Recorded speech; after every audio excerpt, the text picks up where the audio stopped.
Papá Dios, me da el privilegio de compartir contigo, iglesia. Hay un mensaje que Dios ha puesto con mucha fuerza en mi corazón. Quiero pedirte que empecemos leyendo Hechos 16 para recibir lo que Dios tiene para nosotros. Hechos 16. 16 hasta el 26 vamos a leer. Sigan la lectura conmigo, por favor. Pero sucedió que mientras nos dirigíamos al lugar de oración, una joven adivina salió a nuestro encuentro. Por su capacidad de adivinación, ella era para sus amos una fuente de muchas ganancias. La joven venía tras nosotros y a voz en cuello gritaba: estos hombres son siervos del Dios Altísimo y les anuncian el camino de salvación. Esto lo repitió durante muchos días. Pero Pablo se molestó mucho y finalmente se dio vuelta y le dijo a ese espíritu: en el nombre de Jesucristo te ordeno que salgas de ella. Y al instante el espíritu la abandonó. Pero al ver sus amos que iban a perder sus ganancias, aprehendieron a Pablo y a Silas y los presentaron ante las autoridades en la plaza pública. Allí, ante los magistrados, dijeron: estos judíos andan alborotando nuestra ciudad y enseñan costumbres que nosotros como romanos no podemos aceptar ni practicar. La gente se agolpó contra ellos. ¿Me siguen?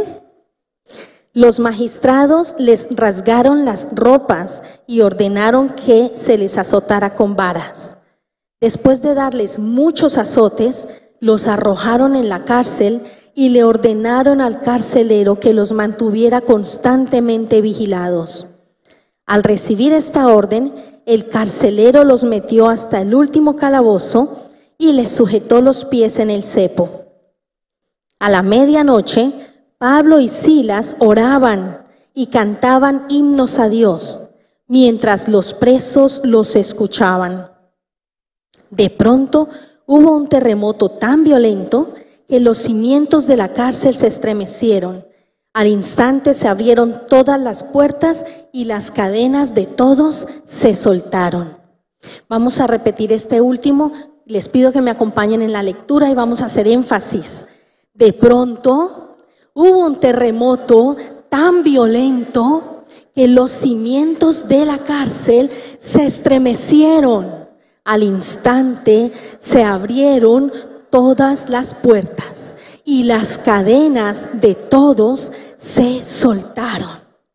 Estaba pasando algo sobrenatural. Pablo, Silas, el carcelero y los otros presos estaban siendo testigos de una intervención divina, de un milagro. Y conmigo, de un milagro. ¿Hay alguien aquí que necesite un milagro en su vida? ¿Hay alguien? Sí. Entonces escucha, porque Dios va a hablarnos a ti y a mí esta mañana. Cierra tus ojos. Padre Dios, gracias por tu palabra que es vida para mí. Recibo lo que tienes hoy para darnos, que fluya tu sabiduría, tu consejo y tu poder en nosotros. Amén. Amén. A menudo nosotros tomamos la palabra y hacemos una leída como la que hice ahorita, así, de pasón, un poquito a la carrera, ¿cierto que sí? Y al hacerlo así, no siempre vemos unos tesoros, unas perlas preciosas que tiene para nosotros la palabra de Dios. Por eso vamos a detenernos ahora en esta lectura a encontrar una perla preciosa que tiene el Señor para nosotros. Les pido que miremos detenidamente y nos preguntemos en el contexto de lo que les he dicho, milagro, es lo que pasó al final de la cita bíblica, ¿verdad? ¿Cuál era el ambiente en el que se dio ese milagro? ¿Cuál era la atmósfera? ¿Cómo se gestó ese milagro? Miremos lo que acabamos de leer. Los protagonistas eran Pablo y Silas. Dos varones entregados completamente al Señor. Pablo y Silas llegaron a la ciudad de Filipos, donde esto está pasando, y ellos iban ¿a qué? A extender el reino de Dios, a compartir las buenas nuevas. Ya sabemos que mientras iban caminando, esta joven con espíritu de adivinación les seguía por todas partes hasta que Pablo reprendió ese espíritu de adivinación y como la dejó, el amo de esta joven se enfureció contra Pablo. Entonces aquí, pónganse un momento en los zapatos de Pablo, ¿listo? Y de Silas, pongámonos allí en sus zapatos un momento. Estamos en una ciudad, llegamos a compartir el evangelio. Vamos a hablar de Dios y de un momento a otro nos vemos rodeados por un montón de personas molestas, porque miren que en el versículo 22 dice que la gente se agolpó, es que los rodearon como si ellos estuvieran así en la mitad de un montón de personas alrededor de ellos. Estaban en medio de un tumulto de personas molestas que los llevaron hasta la plaza pública. Yo me imagino que casi a empujones los iban llevando así y todos gritando, ellos sin poder ni hablar. Y al llegar a la plaza pública, los magistrados, ¿qué dice allí que hicieron? Les rasgaron las ropas, los expusieron públicamente. Y luego, ¿qué pasó? Los azotaron con vara.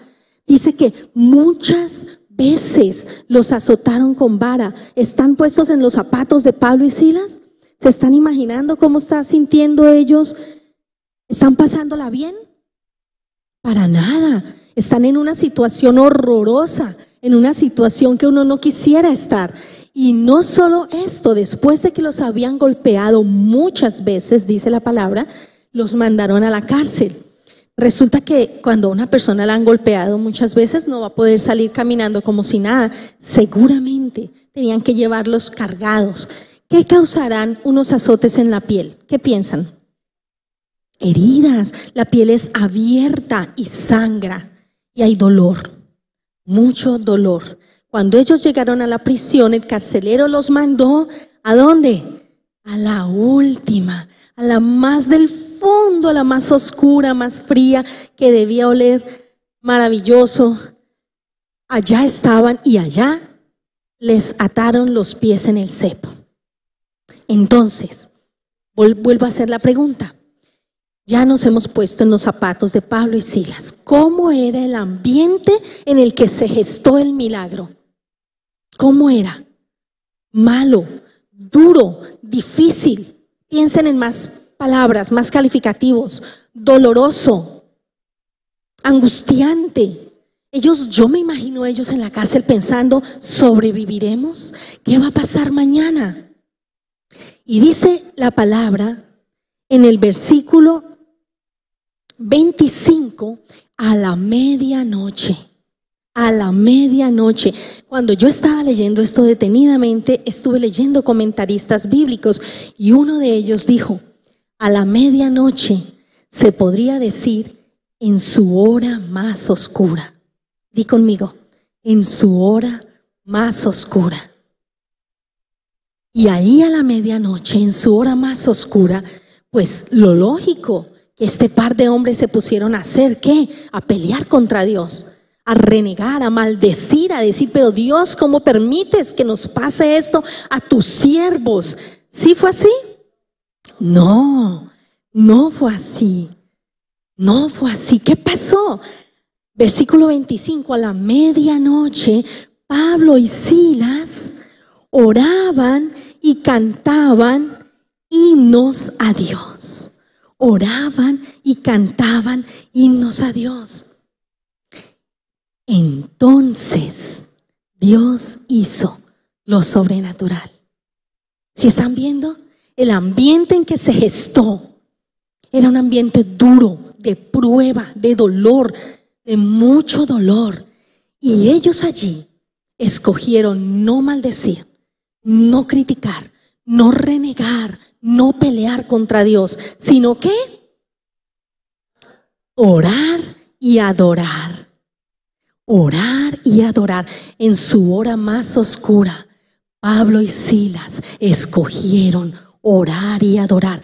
Prepararon la atmósfera de Dios.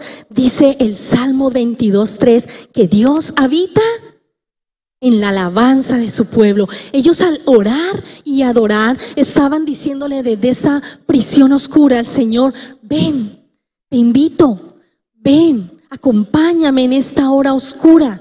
Estaban preparando la atmósfera de la presencia de Dios. Amados, unas semanas atrás, cuando empecé a orar y a pedirle a Dios por este tiempo que iba a compartir con ustedes, y le pregunté, Padre, ¿qué quieres hablar a tu iglesia? Dios me mostró que algunos de ustedes están en su hora más oscura. Dios me dijo, allí hay quienes han dicho, en lo oscuro, en lo íntimo, no puedo más. No va más este matrimonio. Voy a renunciar. No puedo más con este jefe. Algunos de ustedes están pasando por su hora más oscura. Y Dios les dice hoy, Dios te dice hoy, no te rindas. No te rindas. No te rindas porque aún no has visto mi gloria. Escúchame, no te rindas porque vas a ver mi gloria. Vas a ver mi gloria. Amada iglesia, si tú en la hora más oscura determinas en tu corazón, como lo hicieron Pablo y Silas, no quejarte, no murmurar, no renegar, no apartarte, sino adorar a Dios, prepárate, porque Dios va a mover lo que sea necesario. Dios va a estremecer cielos y tierra para mostrar su gloria en tu vida. Amén. Dale un aplauso a Dios si lo crees. Aleluya. Aleluya, Padre. Por eso fue que Dios me guió a ponerle a este mensaje, no te rindas, porque vas a ver mi gloria. Y han recibido una hoja con el bosquejo y pueden escribir en ella. ¿La tienen? Gracias. En esa hoja, en la parte de abajo hay un espacio que dice, ¿qué me habló Dios? Porque yo sé que Dios está hablando. En el curso de esta mañana, a través del tiempo de intercesión, Dios habló y ahora está hablando y va a continuar hablando a cada uno. Cada uno de nosotros salimos de este lugar diferente a como llegamos, con algo nuevo de Dios. Entonces, en ese espacio, escribe, ¿qué te habló Dios? Para poder nosotros tener esta fortaleza y no rendirnos, vamos a empezar aclarando conceptos. ¿Qué son las pruebas? ¿Vale? ¿Qué son las pruebas? Una prueba es un problema o una circunstancia adversa, difícil, que viene a mi vida sin que yo la haya buscado. En la Biblia los sinónimos de prueba son tribulación y aflicciones. Pero ojo, no llamamos prueba a cualquier problema, porque si no, por favor, no llamamos prueba a cualquier problema. ¿A qué problema le llamamos prueba? Aquellos problemas que se nos salen de las manos, que sentimos que no podemos controlar, que no podemos manejar y que además nos están causando mucha ansiedad, mucha preocupación, mucho dolor. Aquellas circunstancias en las que necesitamos un milagro. Esas son las que conocemos como pruebas, en las que necesitamos la intervención divina. Respecto a las pruebas, necesitamos también entender, iglesia, las pruebas son parte de la vida. Son parte de la vida. Dile al que tienes al lado, las pruebas son parte de la vida. Miren lo que nos dice el Señor en 1 de Pedro 4:12. ¿Qué dice? Amados hermanos, no se sorprendan de la prueba de fuego a que se ven sometidos como si les estuviera sucediendo algo extraño. No se sorprendan, amados hermanos, no se sorprendan como si les estuviera pasando algo extraño. En palabras de hoy en día, ¿qué diría yo? ¿Por qué están tan sorprendidos? Si eso es normal. Las pruebas son parte de la vida diaria. Miren también lo que nos dice el Salmo 34:19. Muchas son las aflicciones del justo, pero de todas ellas lo librará el Señor. ¿Cuántas son las aflicciones? Muchas. A lo largo de la vida habrá pruebas. Ahora Jesús en Juan 16:33 también nos lo advirtió. ¿Qué dijo Jesús allí? En el mundo tendrán aflicción, pero confíen, yo he vencido al mundo. Entonces, a pesar de que la palabra, no solo en esas 3 citas bíblicas, en muchas partes nos enseña, nos advierte, nos dice, van a tener pruebas, las pruebas son parte de la vida, van a tener pruebas. Sin embargo, ¿es verdad o no que nos toman por sorpresa? Sí, cuando llegue la prueba como que nos sorprendemos, pero es parte de la vida diaria la sorpresa. Y entonces cuando llega la prueba, amados, escuchamos a algunos hermanos de la fe haciendo la pregunta del millón. Hay 2 preguntas del millón. La primera, ¿por qué a mí? ¿Han oído?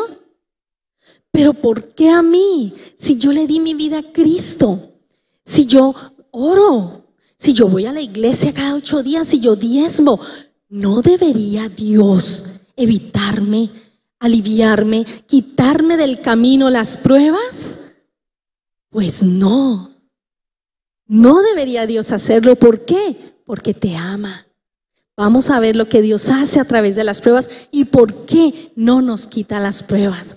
Pero hay otra pregunta del millón que yo quiero que tú escuches, que tú evalúes si alguna vez la has hecho y que tú le pidas a Dios que esa pregunta no se repita en ti.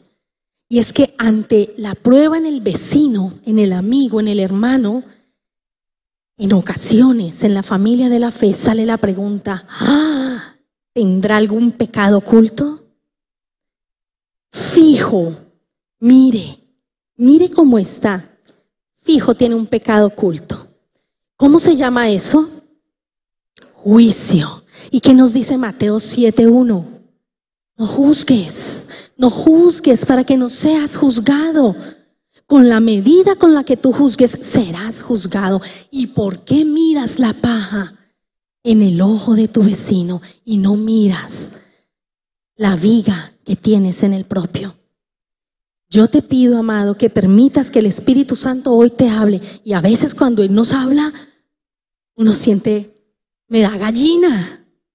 ¿Sí? ¿Cierto? Y esta es una gallina del Espíritu Santo.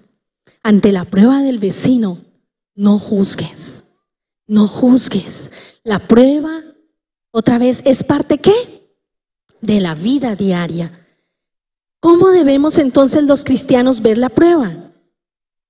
Como parte de los propósitos divinos. Como parte de los propósitos divinos. Así debemos ver la prueba.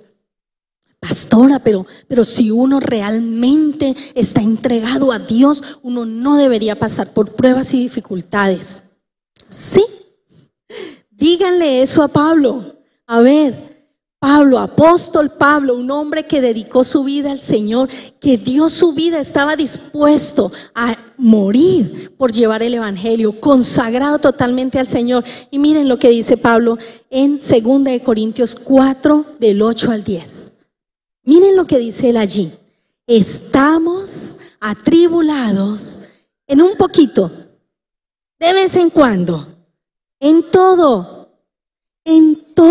estamos atribulados, en todo, pero no ¿qué? No angustiados, en apuros, pero no desesperados, perseguidos, pero no derribados. No desamparados, derribados, pero no destruidos. Este Pablo que reconoce que está siendo probado, este Pablo que estuvo en prisiones, en muchas prisiones, que fue golpeado muchas veces, que pasó hambre, que pasó sed, este Pablo ¿era consagrado al Señor? Sí. ¿Había sido enviado por los profetas y apóstoles de Jerusalén con imposición de manos a predicar a los gentiles?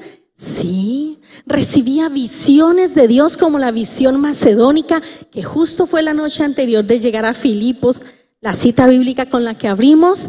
Sí. Entonces, amados, no es que cuando tú estás en una prueba, estás fuera de la voluntad de Dios. Si estás en una prueba, no significa que estás fuera de la voluntad de Dios. ¿Sí? ¿Me explico? Porque las pruebas son parte ¿de qué? De la vida. Porque en las pruebas hay propósitos. Bueno, pastora, entonces ya sé que debo ver las pruebas como parte de la vida diaria y que el propósito divino de Dios se va a cumplir en mí a través de las pruebas. Vamos a menudearlo un poquito más, hacer que sea todo más sencillo. ¿Cuáles son los propósitos de Dios en ti y en mí en medio de la prueba? ¿Listo? En medio de cada prueba, Dios quiere cumplir 3 propósitos. En medio de toda prueba. No es que esta prueba es para uno, esta prueba para otro, no. En cada prueba Dios quiere cumplir los 3 propósitos. Y ellos son: 1, transformarnos a la imagen de Cristo. ¿Esto habla de qué? De carácter. Di conmigo, de carácter.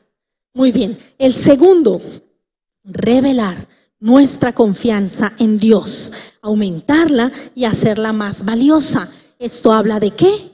De fe. Y el tercero, mostrar la gloria de Dios. Mostrar la gloria de Dios. Esos 3 propósitos Dios anhela poder cumplirlos en ti y en mí, en cada prueba de las muchas pruebas que vivimos en la vida. Y nuestra reacción en medio de la prueba muestra si está cumpliendo, si estamos logrando, si Dios está viendo cumplido su anhelo en nosotros. Entonces veamos un poco cómo es esto de transformarnos a la imagen de Cristo. Ese es el primer propósito de Dios en las pruebas. Dice Romanos 8:29. ¿La tienen allí proyectada? Porque a los que, alabado sea Dios, ando sin gafas, a los que antes conoció, también los predestinó para que sean hechos conforme a la imagen de Jesucristo. Lleguemos hasta allí. A los que antes conoció, también los predestinó para que seamos hechos conforme a la imagen de Jesucristo. Dios quiere que tú y yo tengamos el carácter de Cristo. Dios quiere transformarnos. Es el primer propósito de Padre Dios con todos sus hijos, transformarnos. Entonces Dios usa las pruebas para transformarnos. Miren esta cita bíblica que es hermosa, Santiago 1 del 1 al 4. Amados hermanos, ¿están ustedes afrontando muchas dificultades y tentaciones? ¿Cuál es el consejo de Dios? Alégrense, porque la paciencia crece mejor cuando el camino es escabroso. Déjenla crecer, no huyan de los problemas. ¿Y cómo es el mensaje que Dios nos está dando hoy? El título: no te rindas, no huyas de los problemas, no huyas de las pruebas, no te rindas. ¿Qué más dice? Porque cuando la paciencia alcanza su máximo desarrollo, uno queda como firme de carácter, perfecto, cabal, capaz de afrontar cualquier circunstancia. El apóstol Randy decía, una de sus frases favoritas para mí era cuando él decía: jamás cambiamos tan rápidamente como cuando empezamos a sentir dolor. Es verdad, es verdad. Dios usa el dolor para sacarnos de nuestra comodidad. ¿A cuántos no les ha pasado que Dios te habla en tu intimidad, al leer la palabra a través de un hermano, en una prédica que tú escuchas, que Dios te dice: esta área debe cambiar, quiero transformar esto en ti? Y lo escuchamos y lo sabemos, pero estamos cómodos. Entonces, sí, Señor, sí. Y lo llevamos como por las buenas. Entonces Dios, que nos ama tanto, escucha, que nos ama tanto, que no nos va a permitir seguir estando iguales. Nos quiere mejorar. Entonces Dios permite la prueba. ¿Para qué? En medio del dolor, porque la prueba duele, ahí sí nos movemos. Ay, sí, Señor, sí. Y permitimos al Espíritu Santo ayudarnos y que esa área de nuestro carácter sea moldeada. En el curso de Liderazgo y Carácter 1 que comparto en el IMES, les digo que muy a menudo he encontrado que el mayor crecimiento de mi carácter ha sido en medio de la prueba. Allí es cuando más crezco. Y dice la palabra que Él nos lleva al desierto. Miren lo que dice el Salmo 4:1. Cuando estaba en angustia, tú me hiciste ensanchar. Porque uno no sale de la prueba igual que entró. ¿Cómo puede salir? ¿O peor o mejor? ¿Sí? Cuando estaba en mi prueba, tú me hiciste ensanchar. Ese es el testimonio del salmista que salió de la prueba mejor, habiendo crecido, habiendo aumentado su fe y habiendo trabajado su carácter. Pero en medio de la prueba se puede salir peor. ¿Cómo sería eso? Cuando mi reacción es rendirme. Cuando mi reacción es renegar, maldecir, criticar, dudar. El pastor Edwin decía ahorita en el tiempo de la alabanza, Dios te ha dado promesas, créele. Y en medio de la prueba, la palabra que Dios nos ha dado es probada. Pero a veces por el dolor decimos, ya no creo lo que me prometiste. Tú finalmente nunca me vas a usar. Por ejemplo, entonces está en nosotros, en nuestra reacción, en lo que decidamos en nuestro corazón, permitir al Espíritu Santo trabajar nuestro carácter para poder dar gloria a Dios. El primer propósito, ¿cuál es? Transformarnos a la imagen de Cristo. ¿Cuál es el segundo propósito? Gracias, revelar nuestra confianza en Dios, aumentarla y hacerla más valiosa. El anterior era carácter, esta es fe, nuestra fe en Dios. Miren la versión, traducción latinoamericana de 1 de Pedro 1:7, dice: la confianza que ustedes tienen en Dios es como el oro. Qué bonito. La confianza que ustedes tienen en Dios es como el oro. Así como la calidad del oro se pone a prueba con el fuego, la confianza que ustedes tienen en Dios se pone a prueba ¿cómo? Con los problemas. Más claro no se puede. Otra vez, vamos a leerlo otra vez. ¿Lo están proyectando? Muy bien. La confianza que ustedes tienen en Dios es como el oro. Así como la calidad del oro se pone a prueba con el fuego, la confianza que ustedes tienen en Dios se pone a prueba con los problemas. Con los problemas. En el desierto, en la prueba, sale lo que tenemos dentro. A través de la presión del fuego se ve.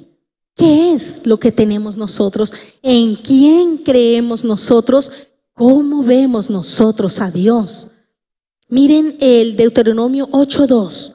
Revela el propósito por el cual Dios llevó al desierto 40 años al pueblo de Israel. Yo me acuerdo que cuando estaba recién llegada a los caminos del Señor y entonces empecé a escuchar y aprender esto, que estuvo el pueblo de Israel 40 años en el desierto, yo no entendía muy bien por qué. Y luego en el IMES, cuando el pastor Randy nos enseñó los campamentos, los 42 campamentos, él nos enseñó esta cita bíblica y entendí qué dice allí.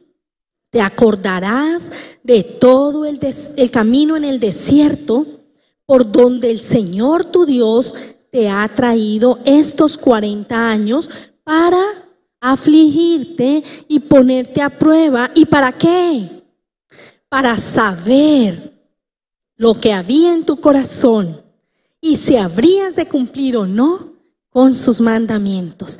Para saber lo que habría en tu corazón. En el desierto, en las pruebas, sale lo que hay en el corazón.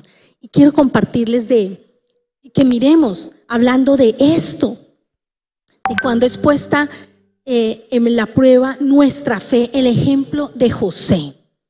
Es un ejemplo impresionante. José, eso está en Génesis 37, siendo un muchachito de 17 años, muchos se saben la historia, sus hermanos lo vendieron como esclavo. De 17 años, fue a dar a Egipto, a la casa de Potifar, que era un hombre de autoridad. Y en la casa de Potifar, José no renegó. José no se apartó de la fe de sus padres, de la fe con lo que lo habían levantado, sino que José perseveró, ¿correcto? Pero estando allí, vino el tentador y la esposa de Potifar le insistía que pasara la noche con él. Como él se negó a pecar contra Dios, ella en venganza lo hizo meter a la cárcel. Estando en la cárcel, esclavo, y luego en la cárcel, uno diría, ahora sí no va a aguantar y va a maldecir y va a renegar. Pues no, José ni maldijo ni renegó. Fueron 13 años de prueba. 13 años, a veces uno pasa una prueba, un mes, 2 meses, qué prueba tan larga. 13 años. Cuando José tenía 30 años, el faraón lo sacó de la cárcel y lo puso junto a él como el segundo al mando de todo Egipto. Mira, Dios tenía un propósito para la vida de José. Dios tenía una posición de autoridad para la vida de José, pero Dios necesitaba que la fe de José fuera firme, fuera probada, porque no era cualquier posición, era el segundo al mando en todo Egipto, y a través de José Dios tenía planeado bendecir a su pueblo en el tiempo de hambre. ¿Sí? Entonces Dios permitió la prueba. Dios permite la prueba. Y Randy también decía, nosotros siempre mencionamos al apóstol Randy porque fue nuestro maestro y a través del IMES hemos sido tan bendecidos. Randy nos enseñaba en Fundamentos que si es grande tu llamado, también es profundo lo que debes cavar en humillación, en el conocimiento de la palabra, en la intimidad y añado en la prueba. Dios tiene para ti y para mí propósitos. Dios cuenta contigo y conmigo. Somos parte del plan de Dios para bendecir las naciones, para transformar vidas. Pero para tú transformar a otros, necesitas estar transformado. Para tú dar, necesitas haber recibido. Por eso Dios no nos quita las pruebas del camino. No, porque nos ama, nos quiere perfeccionar. Hija, te quiero usar. Voy a permitir que llegue esta prueba a tu vida. Y a veces nosotros en la prueba, pero ¿por qué a mí? Pero Señor, pero es que no me quieres lo suficiente. Al contrario, te amo tanto que permito la prueba para sacar lo mejor de ti, para formar a mi hijo en ti. Te amo.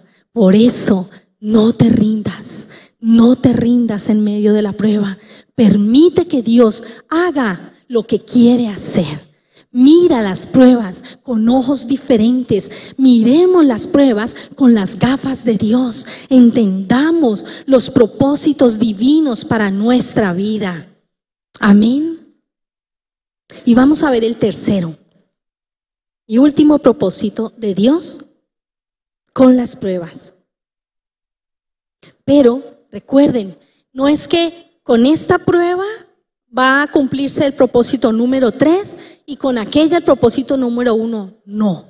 En cada prueba Dios quiere formar tu carácter. Al mismo tiempo está probando tu fe para perfeccionarla, para incrementarla y que levantes tus ojos a Dios. Y en cada prueba Dios quiere mostrar su gloria. Miren, si yo dejara el tema solo hasta aquí, las pruebas son usadas por Dios para transformar mi carácter, para probar mi fe. Entonces quedaría como si el universo girara en torno a mí y Dios estuviera ahí solo para mí y todo tiene que ver conmigo, conmigo y conmigo. Pero no es así. No se trata de mí, no se trata de ti. ¿Quién es el todo en el universo? El Señor. Romanos 11:36 dice: Dios ha creado todo y todo existe por Él y para Él. A Dios sea el honor por toda la eternidad. Por eso ese tercer propósito lo he dejado de tercero porque es el más importante. Tú y yo necesitamos entender que en cada prueba debe ser vista la gloria de Dios. Vamos un momento de nuevo a Hechos 16, versículo 25. A la medianoche, Pablo y Silas oraban y cantaban himnos a Dios mientras los presos los escuchaban. El verbo aquí, escuchaban, es traducido de la palabra epakroaomai, que significa escuchar atentamente y con gozo. Escuchar atentamente y con gozo. Toma nota de esto. Cuando estás en medio de la prueba, hay una nube de testigos mirándote. Hay personas que están viéndote. ¿Cómo va a reaccionar este cristiano? Quiero ver cómo va a reaccionar ante la enfermedad. Mi vecino, mi hermano, mi amigo que es cristiano, quiero ver cómo va a reaccionar ante el problema en su empresa, ante el problema con su esposa. Sus hijos están viéndolo. Amado, tu hijo te está viendo. ¿Cómo reaccionas tú cuando hay un problema con tu esposa? Hay personas mirándote. Cuando tú estás en medio de la prueba, hay personas mirándote. Que tu respuesta, que tu reacción en medio de la prueba haga que ellos vean a Dios y la gloria de Dios sea vista. Los presos, ¿vieron cuando tiraron este par de hombres hechos nada, golpeados, ensangrentados, a la última de las prisiones? Y a la medianoche escucharon atentamente y con gozo cuando ellos empezaron a orar y a cantar. ¡Wow! Eso debió ser increíble para ellos. Tan increíble fue que cuando vino el milagro y los cimientos de la cárcel se estremecieron y las puertas, dice, de todos se abrieron y las cadenas de todos se soltaron, los presos no salieron corriendo. No salieron corriendo, estaban impactados. Sabían que eso era algo de Dios, algo sobrenatural había pasado. Por eso cuando vino el carcelero y vio las puertas abiertas, él se iba a quitar la vida. Él tomó su arma para quitarse la vida. ¿Por qué? ¿Saben por qué? Porque en ese entonces, si un carcelero perdía, así fuera, a uno de sus presos, le quitaban la vida. Entonces él dijo, voy a adelantarme. Y Pablo le gritó, espera, no atentes, espera. Aquí estamos todos. Esos presos estaban escuchando atentamente, fueron impactados. Y el resultado de esa prueba fue para la gloria de Dios. El carcelero y toda su casa recibieron al Señor, se bautizaron y se gozaron en el Señor. Dale un aplauso al Rey. Dale un aplauso al Rey. Aleluya.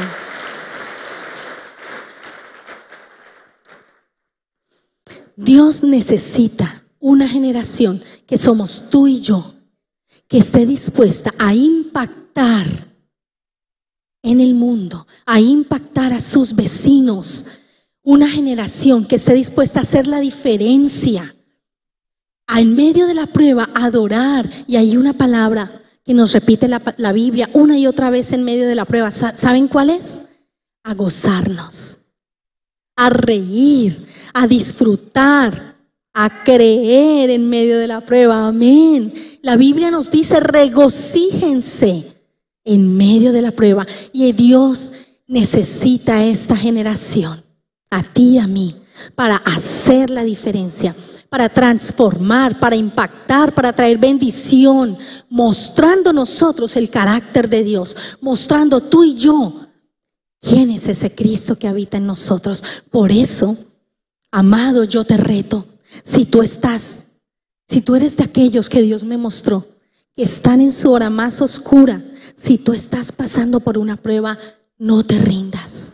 Vas a ver la gloria de Dios. Determina en tu corazón hacer lo que hicieron Pablo y Silas. Prepara la atmósfera.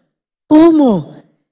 Adorando, orando, gozándote, esperando, creyendo lo mejor, que Dios hará su perfecta y buena voluntad, que Dios transformará tu vida con la guía de su Espíritu Santo. Cuando estés en medio de la prueba, y si lo estás, toma tiempo a solas con Dios y dile: Espíritu de Dios, permíteme entender qué estás haciendo, qué quieres hacer en mi vida. Permíteme entender qué quieres transformar, y escucha, porque Dios te va a responder. Si estás en medio de la prueba, quiero dejarte 5 consejos de lo que puedes hacer para no rendirte. Vamos a pasar por ellos brevemente. 5 consejos para no rendirte estando en la prueba. El primero y el más importante: escoge adorar. Amados, la adoración tiene el poder de romper cadenas de opresión. Si tú estás viviendo en opresión, pon alabanzas 24 horas al día. Que tu vida, escúchame, que tu vida sea un cántico nuevo, sea un cántico para el Señor. Adora mañana, tarde y noche. Adora y vas a ver la victoria. Segundo, ayuda a otros que también estén en necesidad. ¿Por qué este consejo?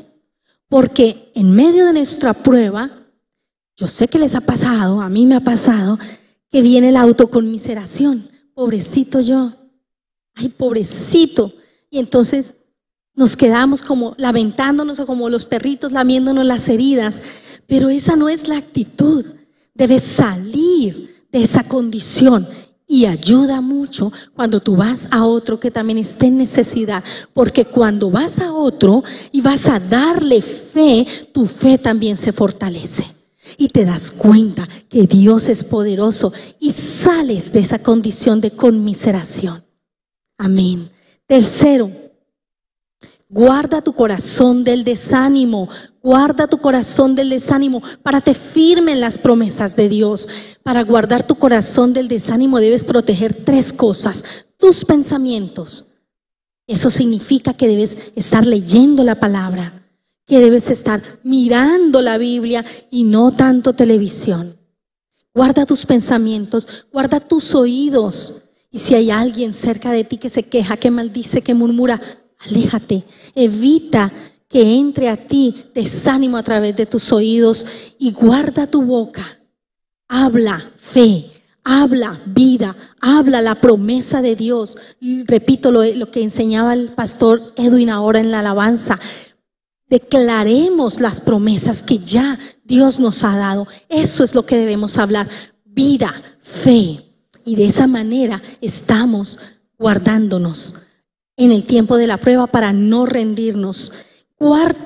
Este cuarto puede sorprenderte. Descansa. ¿Cómo? ¿Y eso qué tiene que ver? Descansa. A veces la prueba nos da tan duro, pero porque estamos estresados, agotados. Hemos corrido con tanta cosa. Si estás en una prueba, haz un alto. Toma tiempo con el Señor. Dice el Salmo 46:10. Estad quieto y conoced que yo soy Dios. Quinta y última, pide ayuda al Espíritu Santo. Pastor Anita, usted está diciendo que cante, que ore, pero esta prueba es tan dura que a mí no me salen palabras. A veces ha pasado. ¿Sí te ha pasado? A mí no me sale nada, no soy capaz, este dolor es muy grande, muy fuerte. Tenemos un ayudador. Tenemos un maravilloso ayudador, el Espíritu Santo. Dice en Romanos 8:26, de igual manera el Espíritu nos ayuda en nuestra debilidad, pues no sabemos pedir como conviene, pero el Espíritu mismo intercede por nosotros con gemidos indecibles. Si no puedes ni hablar ni cantar en medio de la prueba, dile: Espíritu Santo, ayúdame, clama por mí al Padre. Y Él, sin duda, está allí para ayudarte. Escucha la voz de Dios esta mañana, amado. Escucha la voz de Dios decirte: no te rindas. No te rindas, no desmayes, no tires la toalla, no. Alto, hay alguien que había tomado una decisión, me dice el Señor en mi espíritu. Hay alguien que había tomado una decisión fuerte. Espera, espera, no te apresures. La prueba, ahí está Dios en medio de la prueba contigo. La prueba tiene un propósito. No te rindas, porque vas a ver mi gloria. Dilo conmigo: no me rindo, no me rindo, porque voy a ver su gloria en mi vida. Amén. Aleluya, Señor. Amén. Aleluya. Vamos a terminar este tiempo poniéndonos todos de pie y haciendo unas declaraciones de fe. En el respaldo de la hoja hay 5 declaraciones, todas bíblicas. Vamos a hacer lo que hemos estado hablando, y es declarar palabra, vida y fe. Todos tengan su hoja en la mano. Amado, ¿vas a declararla para ti? ¿Para quién más la vas a declarar? A Dios. Vas a declararla a los testigos, a la gran nube de testigos. Vas a declararla para el mundo espiritual. ¿Estás listo? ¿Quién está listo para declarar con fe que no se rendirá? Manos arriba. ¿Quién está listo? Eso, esa es la actitud. Vamos, primera. Declaro y confieso, duro, que no desmayaré, no me rendiré, sino que en Cristo me iré renovando de día en día. Y hablo que esta momentánea y leve tribulación redundará para mí en un peso eterno de gloria, y en mí será visto el amor y el carácter de Cristo. Amén. Vamos a la segunda. Declaro que ninguna prueba me separará del Señor. Yo estoy segura que ni la muerte, ni la vida, ni ángeles, ni principados, ni potestades, ni lo presente, ni lo porvenir, ni lo alto, ni lo profundo, ni ninguna otra cosa creada me podrá separar del amor de Dios que es en Cristo Jesús, mi Señor. Amén, amén, amén. Vamos a la tercera. Por amor a Cristo, me gozo en las debilidades, en problemas, en necesidades, en tribulaciones, en angustias, porque cuando soy débil, entonces soy fuerte. Hoy recibo fe y declaro que su poder se perfecciona en mi debilidad. Amén. ¿Estás sintiendo cómo la palabra llega y pasa de tu alma a tu espíritu y a tus tuétanos? Amén. Vamos a la siguiente. Determino no estar desanimada ni triste en mi corazón. Pondré mi esperanza en Dios. Nuevamente lo alabaré, me regocijaré con cánticos. Él es mi Salvador y mi Dios. Y vamos a la última. Hoy recibo nuevas fuerzas en Dios. Declaro que espero en el Señor y renuevo en Él mis fuerzas. Me remontaré con alas como las águilas. Correré y no me cansaré. Caminaré y no me fatigaré. Para su gloria no me rendiré, sino que perseveraré en alabanza y fe. Aleluya. Amén.